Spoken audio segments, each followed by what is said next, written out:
What movie did you start watching then said frick this, I'm not finishing this? Going Overboard. Adam Sandler's first movie. It's amazing how it didn't end his career before it started. I only know the cover art, and it's amazing. Zombosaurus. I love B movies that are amusingly bad. Ghost Shark is a particular favorite, but Zombosaurus, bought £4.2 from my local Asda, was so bad I couldn't finish it. Yes to Ghost Shark. I found it better than Sharknado. Just next level hilariously bad. Mean Girls 2. I went to a Mean Girls bar trivia night once. At one point the host asked a question and everyone in the crowd stared at each other, confused that the question referenced characters we didn't even know. The host clarified this question comes from Mean Girls 2. The entire bar booed incredibly loudly. Did they say boo, you whore? We'll just pretend like that movie never existed. It bothered me, because the girls weren't even bullies in that one like the first. They just did straight up crimes they could have gotten arrested for. Last year's Cats. I lasted 30 minutes and then I immediately left the theater.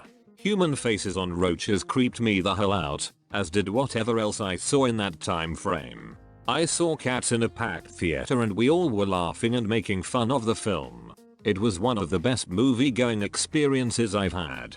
I had that experience years ago with Scream 3. Absolutely amazing.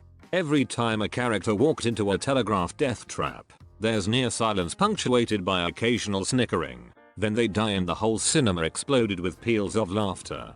Great times. Hearts and Armor. Corrected. I have absolutely no excuse other than I paid $1 in the Blockbuster bin for it and needed to win the worst movie contest with a bunch of friends on Fantasy Movie Friday. I won. I still win with it. I still haven't watched all of it. No to anyone who attempts to watch it, whenever the blonde heaves her bosoms, tosses her hair, and yells let me fight him, I'll fight him, take a drink and you'll be dead before the end of the film. So you'll be out of your misery anyway. For your information, you don't know bad cinema until the bad guys are the evil henchmen in a sword and sorcery flick as wear a spangly rooster costume fight chicken style alongside the guy in a sequined top hat surrounded by knives and boaty on top of an ape suit. Yup, folks, it's that bad. And I own it on VHS. Hearts and Armor. Now I quite like this one, but there's no getting around the fact that it's a very strange piece of film. It's like somebody watched Excalibur and said we need to do this, but with more of the weird, mystical shit. And somebody make sure Tonya Roberts gets naked as often as possible. Years back, I used to love the no-effort parody movies like Epic Movie, Scary Movie, Superhero Movie, Meet the Spartans etc.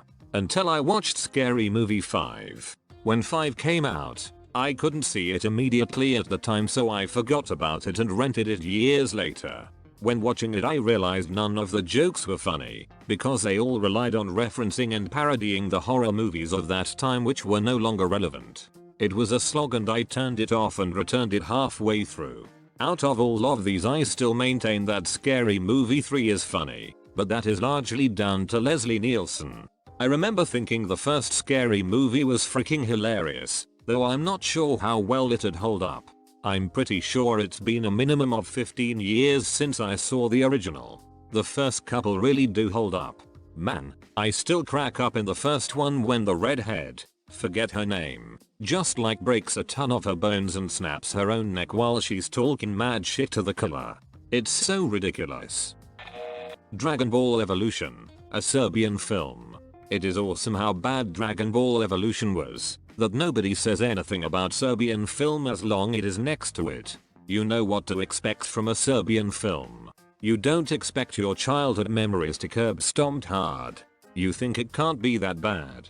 It is. A Serbian film. You hear one detail about it and nope out immediately. I read the synopsis of a Serbian film on Wikipedia and struggle to just finish that.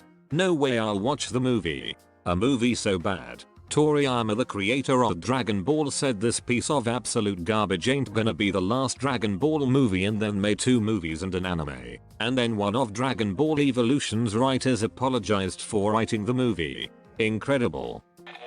The Will Ferrell and John C. Reilly movie Holmes and Watson.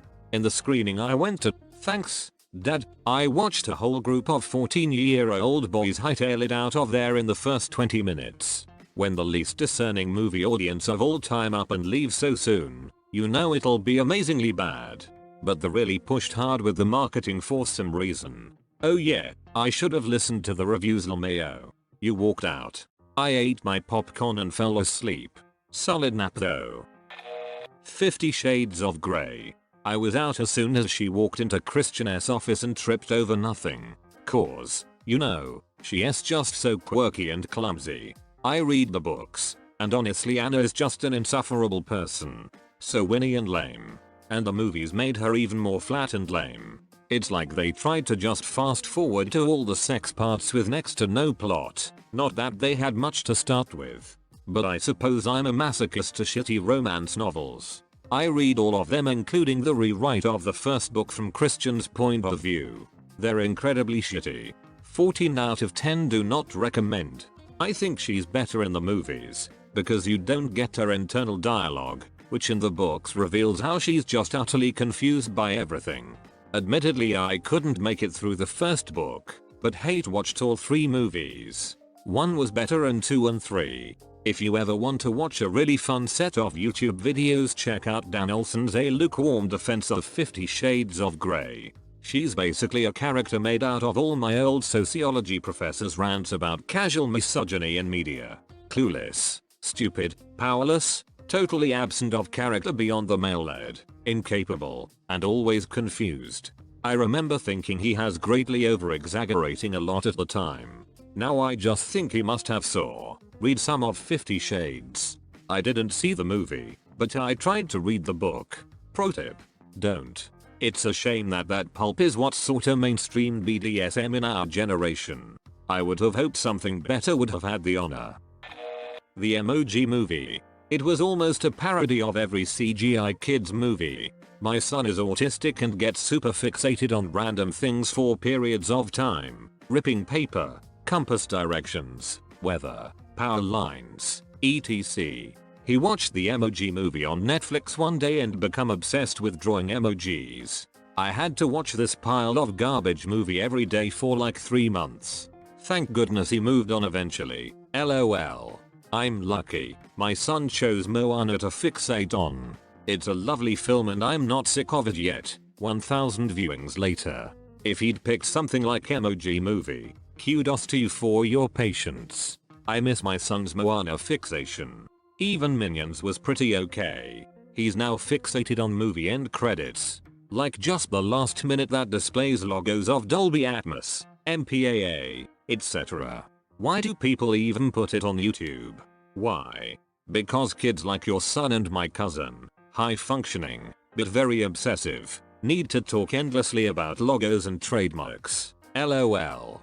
I never knew how many companies were subtly redesigning logos until he started pointing it out. Not as uninteresting as you might think. I was hoping for a feel-good goofy movie and saw Downsizing while browsing Hulu. After reading the description, I assumed it'd be something like Honey, I Shrunk the Kids and went for it. It was nothing like Honey, I Shrunk the Kids' sad face. In fact, it's 2 bad movies combined in a single script. One good concept, spit roasted by sweaty Hollywood executives who didn't get it with starving screenwriters collecting the bad wheat. The original script was a lot more interesting. Weird. I kid you not, there's a scene where a corrupt politician is talking about how he loves shrunken prostitute women doing tiny shits on his chest. Where can I read this? I envy people who have the ability to walk away from bad movies. I just gotta finish even when they're shit. Same. I gotta know what happened to these terrible characters that I don't care about. I'm like that with books. I've finished 700 plus page books that I started hating on page 97. Do not know why I'm like this. Wish I could just fling it across the room and walk away, but no. Finally stopped reading bad books last year. Still feel a bit guilty, but it's so much better than forcing myself to read something I hate. If a book doesn't grab me in 50 pages, see ya. Too many books out there that will grab me to waste any more time. Every pornographic movie I ever started. I was interested. Interested, really interested.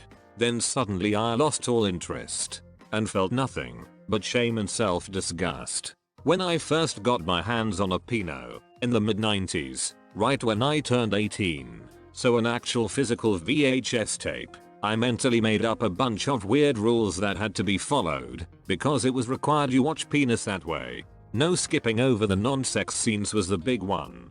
When I was a kid, very young adult, I tended to make up weird rules out of nothing and then force myself to adhere to them, thinking everyone did it that way so I had to too. It was really strange. Anyway, the point is, I watched that entire thing from start to end because I had to for my made up rules that I was somehow convinced was the proper way to do it. I was a really dumb kid.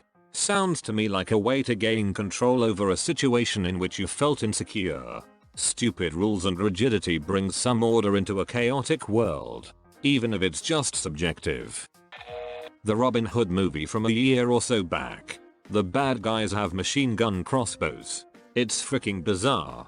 The Robin Hood movie from a year or so back. I thought you were mistaken, because I was thinking, wait, didn't that Ridley Scott film come out like 10 years ago? Completely forgot about the Taron Egerton film and I watched that all the way through. The trailer looked like it would be a bad film. I kinda want to watch it cause I like Taron Egerton and I love Tim Minchin. Friar Tuck. That movie bugged me so much. When Robin shot arrows, the way it was filmed made it seem like he was supposed to be shooting a gun. You mean like in the beginning where they're walking around with half-drawn bows like they're guns going through a house in Baghdad? Cats. Just don't. Don't waste your time. It's time you'll never get back. And you can be wasting your time on something more wasteful than watching that movie. We watched Wise Cats the other night on YouTube. And if you're looking for a deep dive on how that hot mess got made, it's well worth your time. Lindsay Ellis is freaking fantastic. To paraphrase, Cats is what people who hate musical theater point to when they are asked why they hate musical theater. Hits the nail on the head. I'm pretty convinced that the theater kids who always praised it were just playing a joke on everyone. Seconded. I saw it under the impression that it would be so bad it's good, like The Room. It wasn't. It's not insultingly bad, either. It's that kind of vacuous, mediocre bad that doesn't leave you feeling much of anything afterwards. Besides, I paid for this. The only entertainment I got out of it was trying to count the CGI glitches, and viewers can't even do that anymore.